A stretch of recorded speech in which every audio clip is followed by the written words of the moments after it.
Yellow Wallpaper by Perkins Gilman. Part 2. I never saw a worse paper in my life. One of those sprawling, flamboyant patterns committing every artistic sin.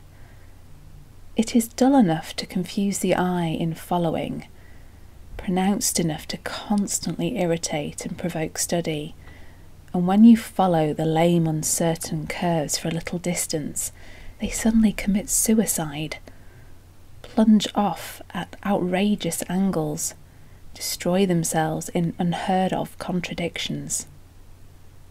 The colour is repellent, almost revolting, a smouldering, unclean yellow, strangely faded by the slow-turning sunlight. It is a dull, yet lurid orange in some places, a sickly sulphur tint in others. No wonder the children hated it. I should hate it myself if I had to live in this room long. There comes John. I must put this away. He hates to have me write a word. We have been here 2 weeks, and I haven't felt like writing before, since that first day.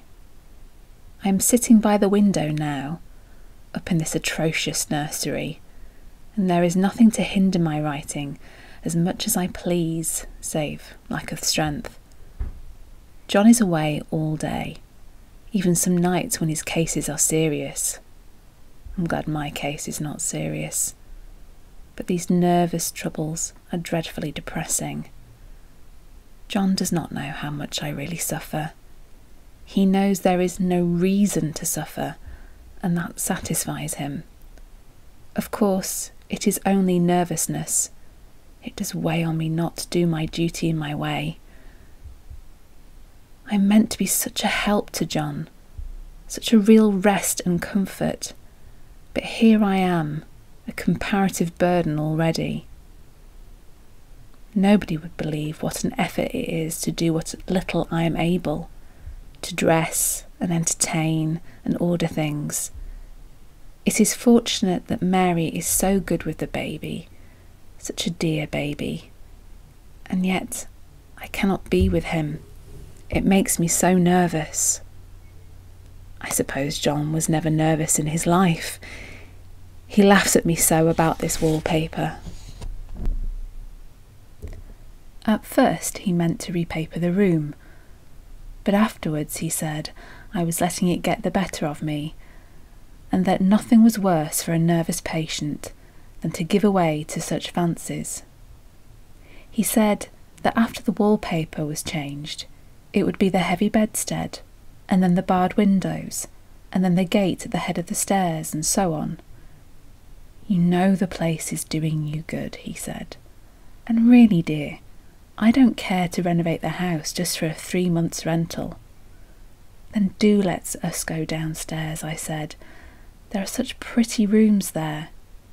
Then he took me in his arms and called me his blessed little goose, and he said that he would go down to the cellar, if I wished, and have it whitewashed into the bargain. But he is right enough about the beds and the windows and things. It is an airy and comfortable room, as anyone need wish, and, of course, I would not be so silly as to make him uncomfortable, just for a whim.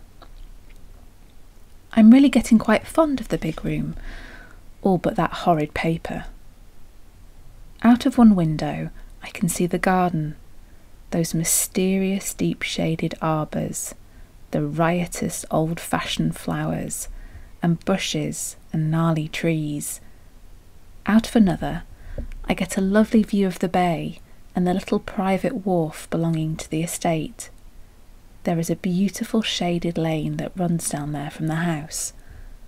I always fancy I see people walking in these numerous paths and arbours, but John has cautioned me not to give way to fancy in the least. He says that with my imaginative power and habit of story-making, a nervous weakness like mine is sure to lead to all manner of excited fancies, and that I ought to use my will and good sense to check the tendency. so I try. I think sometimes that if I were only well enough to write a little, it would relieve the press of ideas and rest me, but I find I get pretty tired when I try.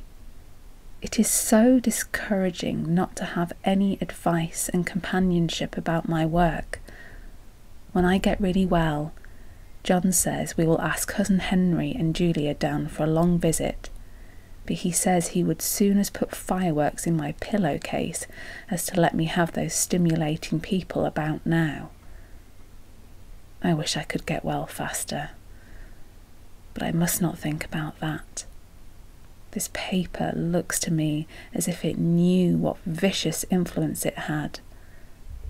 There is a recurrent spot where the pattern lolls like a broken neck and two bulbous eyes stare at you upside down.